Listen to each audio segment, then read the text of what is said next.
Zéro déchet au boulot! Bienvenue dans le podcast qui vous accompagne vers le zéro déchet au travail. Vous êtes sensible à prendre soin de la planète, œuvrer pour diminuer les déchets à la maison, mais au travail c'est le désastre. Gâchis de papier, d'emballage, indifférence des collègues, vous vous sentez démuni face à l'ampleur de la tâche. Alors bonne nouvelle, ce podcast s'adresse à tous ceux qui souhaitent avancer de manière positive et concrète dans une démarche de diminution des déchets en entreprise. À travers ce podcast, vous allez découvrir des exemples inspirants d'individus qui font bouger les lignes au travail, des outils concrets pour réfléchir à la démarche et même partir à la rencontre de structures qui peuvent vous aider. Allez, place au sujet du jour. Bienvenue pour ce nouveau podcast. Je suis ravie de partager le parcours inspirant d'une enseigne pas comme les autres, Tranquille Émile. J'ai invité aujourd'hui l'une des gérantes de ce lieu atypique, Amélie Rouvillain. Bonjour Amélie. Bonjour Sophie. Alors nous allons découvrir avec vous un exemple d'initiative de diminution des déchets dans la restauration et métiers de bouche. Amélie, vous avez créé avec votre associé Alice Mas un lieu de vie atypique et familial qui se compose d'un restaurant le midi, un salon de thé ou un espace de coworking en journée. Tranquille Émile est un lieu accueillant pour les familles. En fait, elles y trouvent un espace de jeu pour s'amuser, une librairie pour les cadeaux et même un espace atelier pour apprendre. Alors depuis 1 an, vous avez développé une activité de traiteur pour répondre à une demande grandissante. Tranquille Émile se situe à M, à une dizaine de kilomètres de Lille dans le nord. Amélie, première question, est-ce que vous avez quelque chose à rajouter à ma présentation ? On peut rajouter du coup qu'on a développé une activité de traiteur zéro déchet. Et aussi, on travaille en lien avec des épiceries vrac pour leur fournir de la biscuiterie en vrac. Voilà, biscuiterie salée et sucrée. Super, ça commence bien. Alors, pouvez-vous nous expliquer ce qui vous a amené à créer votre entreprise Tranquille Émile ? Quelle est son histoire finalement ? Alors Tranquille Émile, c'est la volonté de créer un lieu familial, un lieu de sortie familial, qui soit en métropole lilloise et pas dans Lille même. Voilà, sur la région du Nord et sur la métropole lilloise. Il y a Lille, mais il n'y a pas que...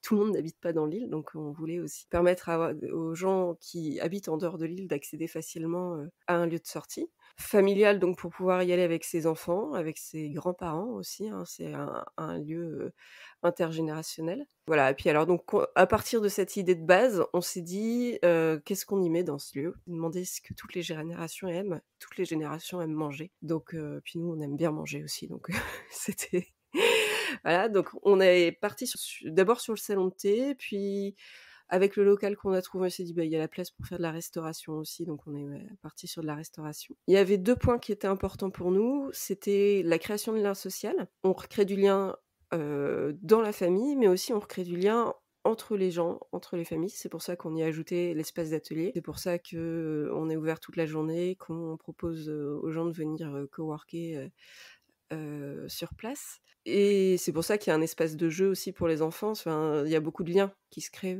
autour de cet espace de jeu, enfin entre les enfants, puis entre les parents en fait au final qui en voyant leurs enfants jouer finissent par discuter. Et le deuxième point qui était important pour nous, c'était tout ce qui était écologie. Et donc ça, c'est venu par différents points. Donc la réduction des déchets, la provenance de nos produits, le fait qu'ils soient le plus possible locaux et de saison. Et puis 3e point sur l'écologie, ça va être sur notre boutique, où en fait on ne vend que des jeux qui sont fabriqués en Europe. Et aujourd'hui, quelle est la taille de votre entreprise en nombre de personnes, peut-être en locaux ? Ouais, alors notre entreprise, en fait, on en a créé une 2e pour tout ce qui est la partie épicerie vrac, donc ça s'appelle la fabrique à vrac. On va dire vraiment purement d'un point de vue juridique, ça nous facilitait un peu la tâche de séparer les deux activités. Donc on a la fabrique à vrac où il y a un laboratoire de fabrication, et puis Tranquille Émile, donc il y a déjà sa propre cuisine. Donc il y a la fabrique à vrac qui a son laboratoire, et Tranquille Émile qui a sa propre cuisine. Et en fait, donc on a une cuisinière, une commis de cuisine, un pâtissier, 2 alternants en pâtisserie et une alternante en gestion, plus nous 2 gérantes. D'accord, ça fait du monde. Voilà, bon, répartis sur 2 entreprises, hein, mais effectivement, on est sur une entreprise qui est qui est devenue assez rapidement assez conséquente et ce malgré la crise du covid.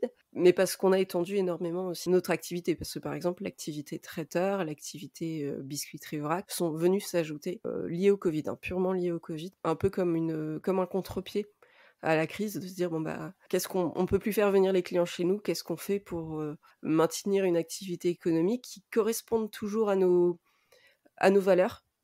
Ça, c'était important, hein, on se serait pas mis à faire, de la biscuiterie emballée, voilà, donc qu'est-ce qu'on peut développer comme activité qui correspondent, à nos valeurs, qui correspondent, à ce qu'on a comme matériel, par exemple, tout simplement, hein, de se dire, qu'est-ce qu'on est en capacité de faire avec, notre cuisine, et cetera et donc voilà, ce sont des activités qui se sont développées et qui demandent du personnel en plus. Et donc là, aujourd'hui, votre activité de traiteur touche les commerçants en vrac, c'est-à-dire que vous êtes distributeur pour les commerçants en vrac. Et pour d'autres activités, est-ce que vous pouvez expliquer par exemple ce que vous faites avec cette activité de traiteur? Alors on n'est pas distributeur, ouais, on n'est pas distributeur pour les commerçants en vrac, on est fournisseur. D'accord, pardon. Mhm. On leur fournit des biscuits qu'eux vont revendre. D'accord. Donc ce sont eux nos distributeurs au final. Notre premier client, donc nos clients, c'est les épiceries vrac. Après, on a des lieux de réception, comme on a une brasserie par exemple qui dispose d'un espace bar assez conséquent. Ils n'ont pas de cuisine sur place, ils n'ont pas de cuisinier, etc. Donc à chaque fois qu'ils accueillent des groupes, que ce soit pour un anniversaire ou pour des événements professionnels, ce sont nous qui fournissons tout ce qui est nourriture. Donc on a plusieurs clients de ce type-là qui sont intéressés justement par notre démarche zéro déchet. Enfin, c'est des clients qui sont eux-mêmes dans une démarche de réduction des déchets, de réduction de leur empreinte globale au final. Enfin, la brasserie avec laquelle on travaille, c'est la brasserie Moulin d'Ascq, qui est assez connue, qui a déjà une première démarche de récupération de ces bouteilles pour les réutiliser. Donc ce qui est logique, vous travaillez ensemble finalement. Exactement. En fait, on travaille avec une autre salle qui est dans une ferme biologique. Voilà, les synergies se créent aussi comme ça, qui est doublement agréable, c'est-à-dire que notre travail a du sens et on vient l'inscrire dans des lieux qui ont du sens aussi. C'est chouette. Et c'est vrai que je remarque que pas mal des témoignages que j'ai d'entrepreneurs, un des gros freins, finalement, c'est d'avoir des fournisseurs qui jouent le jeu de proposer des produits sans emballage. Et c'est très difficile pour pas mal de structures de trouver ce type de fournisseur. Nous, on a le problème en amont, au final, puisque pour fabriquer les plats, on a besoin de fournisseurs, nous aussi, et c'est vrai que c'est extrêmement difficile. Et c'est une recherche qui est quasi continue. Nous, ça fait un peu plus de 2 ans qu'on a ouvert. On passe notre temps à chercher des nouveaux fournisseurs, à retravailler avec des fournisseurs. Parce qu'on a des produits, par exemple, avec lesquels on avait l'habitude de travailler, qui étaient peu emballés. Puis du jour au lendemain, la référence ne se fait plus. Et il faut retrouver de nouveau un produit à qualité égale, à tarif égal, parce qu'au final, on a quand même, comme toutes les entreprises, la rentabilité qui est nécessaire. Et donc, pour le coup, c'est une difficulté qui est un petit peu constante. Si maintenant on parle de réduction des déchets, il me semble que vous avez mis une démarche en place dès le début de l'activité. Pouvez-vous nous décrire votre cheminement, ce que vous avez mis en place, comment ça se passe, ou comment ça s'est passé et comment ça continue à évoluer? Je vais un petit peu séparer en 2 choses. Il y a les déchets, comme je disais, en amont et les déchets en aval. Donc en amont, pour nous, donc c'est tout ce qui est, fourniture de matières premières. C'est peut-être là-dessus qu'on a le moins de prise, dans le sens où, quand on commande quelque chose, on ne sait pas toujours comment on va le recevoir. Et voilà, donc c'est choisir les bons fournisseurs et il y a souvent des ratés, faut le dire, on tâtonne pas mal. On commande quelque chose, on va commander en fait, du coup, beaucoup en grosse quantité, dans des plus gros contenants parce que du coup, on va se retrouver par exemple, les légumineuses. Un petit exemple, assez simple. Les légumineuses, si vous achetez des pois chiches, la plupart des gens vont acheter des pois chiches en conserve, déjà cuits, dans une boîte de conserve un peu basique. La plupart des restaurants se font comme ça. Alors des fois, c'est des très grandes boîtes de conserve, mais ça reste une boîte de conserve. Nous, pois chiches, on les achète bio, donc chez un fournisseur bio. Ils arrivent, par sac de 10 kilos et ils sont secs. Donc en fait, globalement, pour donner une idée, 10 kilos de pois chiches secs, c'est 30 kilos de pois chiches en conserve. Donc au lieu d'avoir X boîtes de conserve, on a un sac en papier qui souvent nous resserre qui nous resserre de poubelle pendant un temps, et voilà, de sac poubelle une fois qu'il est fini. Donc c'est beaucoup dans la recherche du produit à utiliser. Trouver des gros contenants, pas des trop gros contenants. Par exemple, nous, un petit contre-exemple, on utilise pas mal de mascarpone, et on avait cherché une grosse contenance de mascarpone. On avait trouvé des bacs de 2 kilos. Donc c'était pas mal, voilà. Et puis en fait, on est revenu en arrière parce qu'on s'est rendu compte qu'on en jetait régulièrement. Parce qu'au final, on n'arrivait pas au bout de nos bacs de 2 kilos, et donc le produit périmé, enfin le produit moisissait, et donc on était obligé de le jeter. Et ça, c'est aussi ça, c'est quelque chose qui est arrivé un petit peu après, dans la démarche zéro déchet, c'est de se dire: «Attention, en voulant réduire nos déchets, il faut pas créer l'inverse, créer des déchets qui n'auraient pas existé au final si on était parti sur des plus petits contenants». Donc il y a des choses, voilà, le mascarpone, par exemple, on est reparti sur des contenants de 500 grammes parce que ça nous évite tout simplement de jeter de la marchandise. Globalement, en amont, c'est vraiment réfléchir à quel fournisseur, réfléchir à quel contenant, à quel type de produit aussi, quelle forme on récupère les produits. Les fournisseurs, ça peut être par exemple travailler avec un maraîcher qui va nous proposer des caisses en plastique. En gros, ces légumes arrivent en caisse en plastique, et donc on lui rend ces caisses à la livraison suivante. Donc il y a un roulement sur les caisses et il n'y a rien qui est jamais jeté. Et après, c'est essentiellement avoir du produit sec et du produit non transformé, tout simplement. C'est au final le meilleur moyen de réduire les déchets, c'est souvent tout simplement d'avoir du produit non transformé. Après, en aval, donc nos produits, une fois qu'ils sont transformés en bons petits plats et en bons gâteaux, la difficulté, ça va être le transport. On a la consommation sur place, et donc là, le premier objectif, ça va être de limiter le gaspillage alimentaire. Alors, on essaie de proposer des assiettes les plus équilibrées possibles, pas trop chargées, mais pas assez non plus pour ne pas frustrer le client. Mais surtout, on permet au client de remporter. Alors, légalement, de toutes les manières, tous les restaurants sont censés proposer des doggy bags. Peut-être la petite nuance, c'est que nous, systématiquement, quand on voit une assiette pas finie, par là, j'entends une assiette où il reste pas 3 bouchées, hein. Quand on voit une assiette pas finie, on propose au client. On dit directement: vous voulez remmener? Alors, dans ces cas-là, souvent, on propose un contenant en pulpe de bambou qui est compostable, parce que la quantité nécessite pas un contenant consigné. Et donc ça, c'est le deuxième point. C'est les clients qui emportent, parce qu'on fait pas mal de ventes à emporter. Et ça, c'est quelque chose qu'on a mis en place très très rapidement, qui était déjà dans le projet de base, mais qui était un petit peu difficile à mettre en place. Mais on l'a mis assez rapidement en place dès qu'on a compris qu'avec le Covid, la vente à emporter allait prendre pas mal de place dans notre activité. On a mis en place la consigne. Donc on a des plats en verre avec couvercle, hein, et en fait ceux-ci sont consignés 5 €. Et donc les clients, quand ils viennent prendre à emporter, la question qu'on leur pose une fois qu'ils ont fait leur choix, c'est de leur dire: est-ce que vous voulez votre plat en plat consigné ou en plat jetable? Et donc ça fait se poser la question, et ça c'est important parce qu'au final, même si on a 40% de nos clients, je dirais, qui prennent en consigné, c'est un chiffre qui est en progression. Parce que la première fois, souvent, les gens prennent en jetable.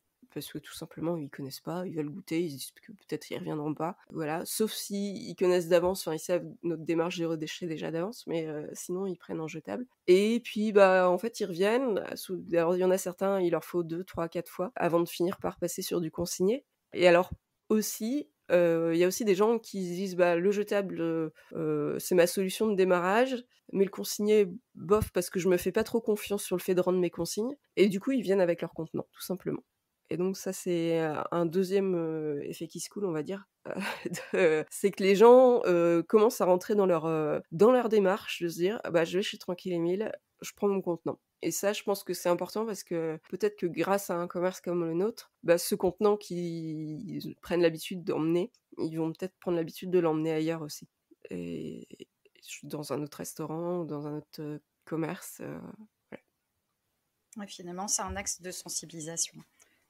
Et exactement, non, mais c'est totalement ça. Voilà, nous par exemple, on n'a pas de sac papier pour permettre aux clients de ramener leurs commandes. Tous les sacs qu'on a sont des sacs de récupération. Donc les clients repartent des fois avec leur plat dans un sac papier qui vient d'un concurrent. Voilà. Voilà, alors ça nous fait moins de pub, mais en même temps, ça marque les esprits aussi parce que ça fait rigoler, ça fait voilà, et ça nous empêche pas de fonctionner, en fait. Je pense que c'est pas un sac en papier avec notre nom qui changerait grand-chose là-dessus. Voilà, et alors après donc toujours en aval, le dernier point, qu'il y a, c'est donc, les restes alimentaires parce que malgré tout, il y en a quand même un petit peu. Ça part soit aux poules, soit au compost et ce qui est encore consommable est en gros distribué à l'équipe ou congelé pour l'équipe, à d'autres moments. Voilà. Donc en fait, on ne jette à part les fins d'assiette, on ne jette jamais de nourriture. Dans votre restaurant, il y a des autres actions qui sont visibles? Alors, je sais pas, je pense à tout ce qui est boissons, serviettes, enfin, ce qu'on peut retrouver habituellement dans un restaurant et qu'on jette. Est-ce que vous faites une démarche particulière là-dessus? Oui. Alors dès le démarrage, on est parti sur, des serviettes en tissu. Alors on n'est pas sur un restaurant, Mmh. 3 étoiles, donc c'est pas des grandes serviettes en tissu, c'est des petites serviettes, vraiment au final, le petit format de serviette en papier qu'on peut des fois trouver, dans les cocktails, on a fait la même chose mais en tissu. C'est avec du tissu de récupération, on a été récupérer des chutes chez une créatrice, du coin, une créatrice de vêtements. Au niveau des boissons, on est, sur de la bouteille en verre uniquement. Sur de la boisson, artisanale ou bio, c'est-à-dire que, chez nous, il y aura pas les grandes marques de cola, il y aura pas, ouais, toutes ces grandes marques de canettes, qu'on connaît en soda et cetera. Des fois, ça surprend un petit peu nos clients. Au final, on trouve, des très bons colas régionaux en bouteille, en verre et en plus, pour le coup, celle-ci, elle est en bouteille, consignée. Sur nos boissons, on a, je dirais, environ 40 de nos bouteilles qui sont consignées. C'est pas le plus facile de trouver des boissons consignées sur des petits formats. Par exemple, sur les bières, on trouve pas mal de, brasseries qui consignent leurs bouteilles, mais c'est sur des grands formats. Voilà, ou alors faut aller chercher plus loin sur des grosses brasseries belges. Voilà. Nous, on essaie aussi de privilégier le local. C'est aussi ça, au final, trouver un équilibre entre local, 0 déchet. Voilà, il y a des fois des arbitrages à faire. On fait les nôtres, ils sont pas forcément plus valables que les arbitrages d'autres personnes. Voilà, c'est les nôtres.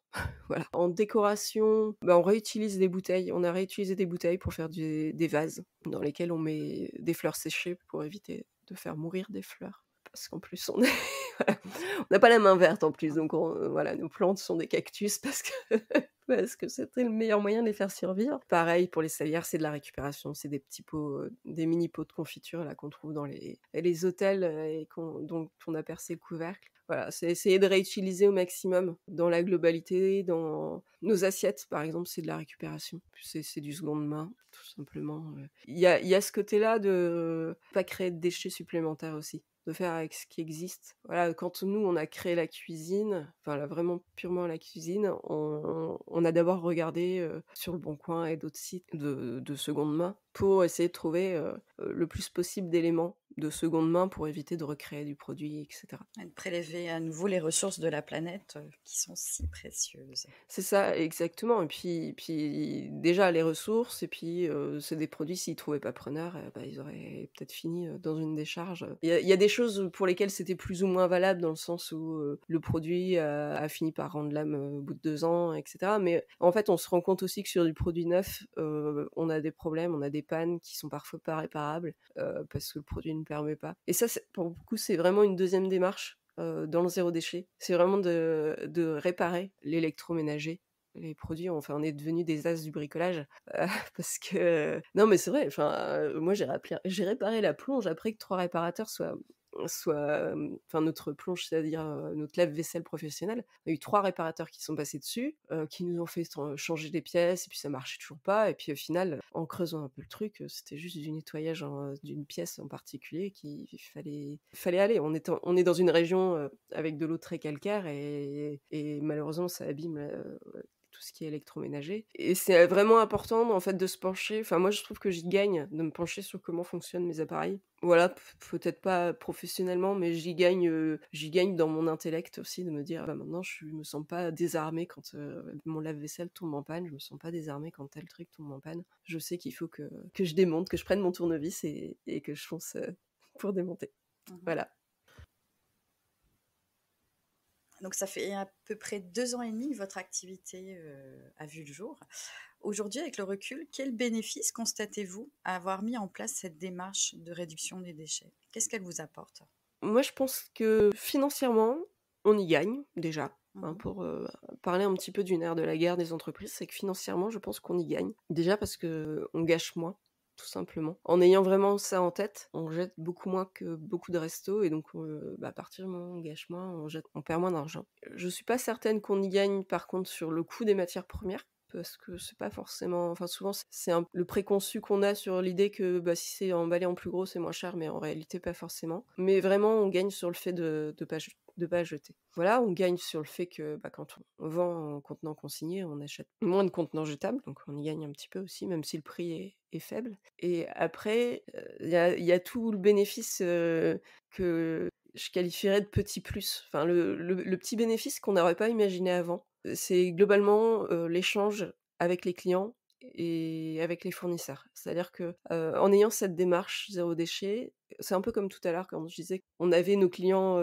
traiteurs qui étaient dans la même démarche que nous. On attire des clients qui sont dans la même démarche que nous. Et souvent, quand on se lance dans ce genre de démarche un petit peu écologique, on est souvent aussi intéressé par le lien social, on est souvent aussi en recherche de personnes avec qui échanger sur le sujet. Et vraiment, nous, on a, je pense vraiment grâce à ça, créé du lien avec beaucoup de monde, que ce soit d'autres commerçants, parce que quand on va démarcher un boulanger pour lui demander de nous faire du pain, mais de pas l'emballer, plutôt de nous livrer dans des caisses, forcément, on devient un peu plus qu'un client lambda. On commence à échanger sur pourquoi on fait ça, etc. Et donc, il y a des échanges qui se font à ce niveau-là. Et puis après, avec les clients particuliers, hein, on va dire, j'allais dire en B2C, mais on va parler un peu plus... donc avec les clients particuliers, on a aussi des gens qui s'intéressent à cette démarche-là et qui viennent vers nous pour ça.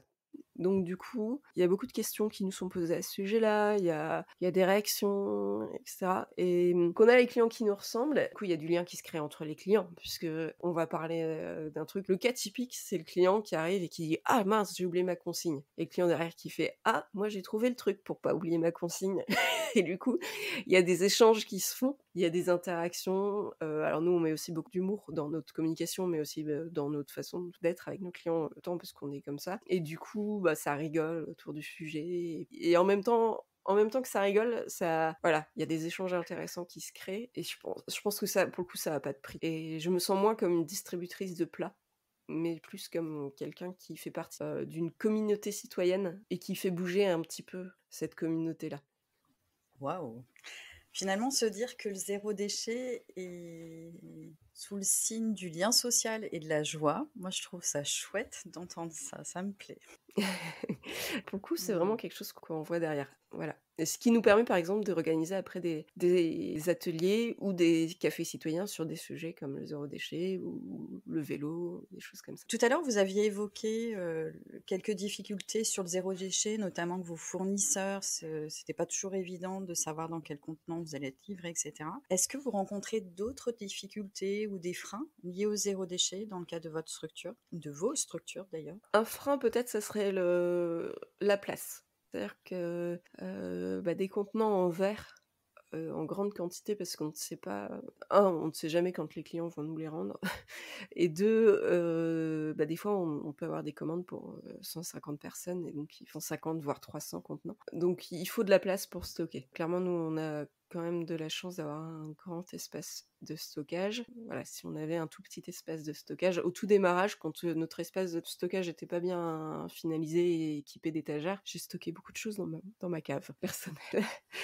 donc voilà, il faut un peu d'espace, voilà. Et après, non, globalement, le plus gros frein, ça reste les matières premières. Après, l'axe potentiel de progrès, ça serait d'imposer la consigne, qu'on ne fait pas pour le moment, qu'on fera peut-être un jour. Alors ça reste, ce sera jamais une consigne imposée dans le sens où on a des gens de passage qui ne peuvent pas revenir rendre une consigne parce qu'ils ne reviendront pas. Mais l'idée, c'est un peu de créer l'inverse. C'est-à-dire que pour l'instant, le contenant jetable est gratuit. Peut-être qu'un jour, je dis bien peut-être, j'en sais rien, c'est une des pistes qu'on a déjà évoquées. Peut-être qu'un jour, on fera payer le contenant jetable pour inciter les gens à prendre le contenant consigné. Voilà. Maintenant, ça sera toujours quasiment au prix coûtant, donc ça sera quelques dizaines de centimes, mais peut-être qu'on pourrait aller plus loin dans cette démarche-là pour inciter de plus en plus de gens à prendre des contenants consignés. Mais je pense qu'on n'y est pas encore. Marquer le coup par l'incitation financière Ouais. à creuser. Une astuce zéro déchet dont vous êtes particulièrement fier, qui a été mise en place dans votre structure, enfin ou dans vos structures. Est-ce que vous en avez une à nous citer?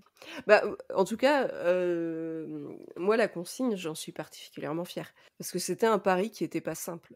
Dire aux gens: «Votre plat, vous allez payer 5 € de plus parce que, il y a une boîte qui est consignée», c'était pas si évident que ça. Et en fait, non seulement ça marche bien, et en plus c'est très, très rigolo parce que les gens quand ils ramènent leur boîte, une fois sur 2 ils repartent avec quelque chose d'autre, aussi.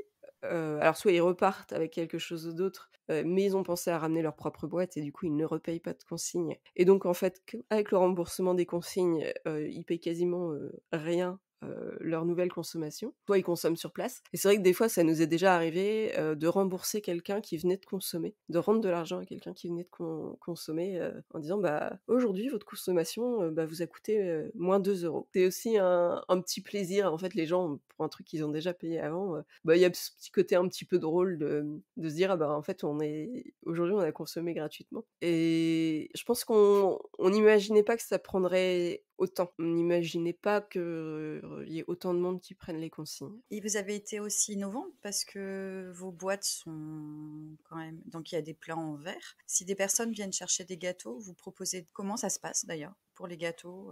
Alors pour les gâteaux, on propose des boîtes en bois. En fait, ce sont des plateaux en bois sur lesquels viennent se poser un couvercle, alors qui est là, et marqué à notre nom, avec notre logo.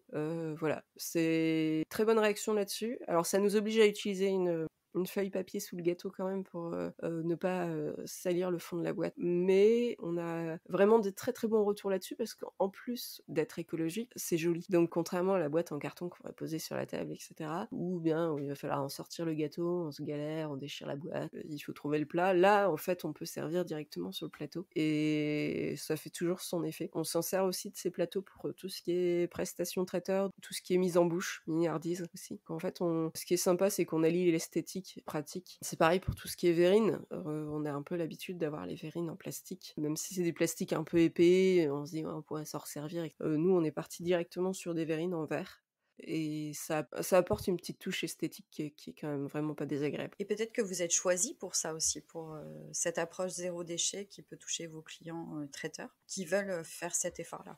Ouais, clairement, il y a des clients qui nous choisissent pour cette raison-là. C'est vraiment, mais même, enfin, que ce soit des clients traiteurs ou même des clients pour la restauration sur place, il y a des gens qui nous choisissent pour cette raison-là. Voilà. Sachant qu'en fait, on s'inscrit dans une éthique globale, c'est pas juste on réduit nos déchets, c'est on prend uniquement des produits de saison. Donc on est en avril, dans le nord, il y a pas, enfin les tomates, elles sont inexistantes si elles sont cultivées normalement, on va dire. Donc il y a pas de tomates quoi, et on n'en aura pas avant le mois de juin. Donc globalement, c'est un peu ce respect des saisons aussi, le respect du produit local. On essaie de proposer aussi pas mal d'alternatives végétariennes, et ça voilà, c'est un ensemble écolo. On est un resto un peu écolo sur les bords. Finalement, j'entends qu'il y a beaucoup de choses qui ont été réfléchies en amont et des choix qui se font en conscience. Un certain militantisme, finalement, qui va guider toute votre activité et qui va vous apporter des bénéfices auxquels vous attendiez pas. Et je trouve ça chouette de constater tout ça. Amélie, pour conclure, est-ce que vous avez un dernier conseil pour des entreprises qui envisagent de diminuer leurs déchets ? Qu'est-ce que vous pourriez leur conseiller ? Je leur conseillerais justement de réfléchir, déjà un petit peu en amont, de se dire quels sont les déchets qu'on produit le plus, et donc quels sont les points sur lesquels on peut jouer. Et puis après, par contre, de foncer. Une fois que c'est réfléchi, les points sur lesquels on peut diminuer les déchets, bah, il faut y aller, il faut oser. Parce que justement, on peut avoir cette impression, des fois, que ça va nous coûter cher, que ça va nous apporter des difficultés. Et en fait, il y a souvent une part de bénéfice qui est cachée et qui va se révéler derrière. Donc, pas hésiter à y aller. Chouette. Bon, merci Amélie pour cet échange très inspirant. Alors pour les nordistes, vous pouvez retrouver les délicieuses pâtisseries et autres plats de Tranquille Émile au 348 rue Jules Guesde à M. Pour les plus éloignés, vous pouvez découvrir ce concept innovant sur le site internet www.tranquille-émile-café.fr. Au plaisir et un immense merci Amélie pour cette participation. Merci pour votre écoute. Retrouvez un nouvel épisode chaque mardi dès 7h du matin. Et si vous voulez suivre les publications du podcast Zéro déchet au boulot, inscrivez-vous à la newsletter et vous recevrez dans votre boîte mail l'accès à chaque nouvel épisode. Vous retrouverez le lien dans le descriptif. Je suis Sophie Free. Dans la vie, je travaille pour sensibiliser au développement durable. Et je parle notamment du zéro déchet. Pour cela, je propose des ateliers, des conférences, des formations professionnalisantes, un blog, Sophie au naturel, et je suis aussi auteure de livres sur le sujet. Retrouvez toutes mes informations sur le site sophie-o-naturel.fr. Au plaisir!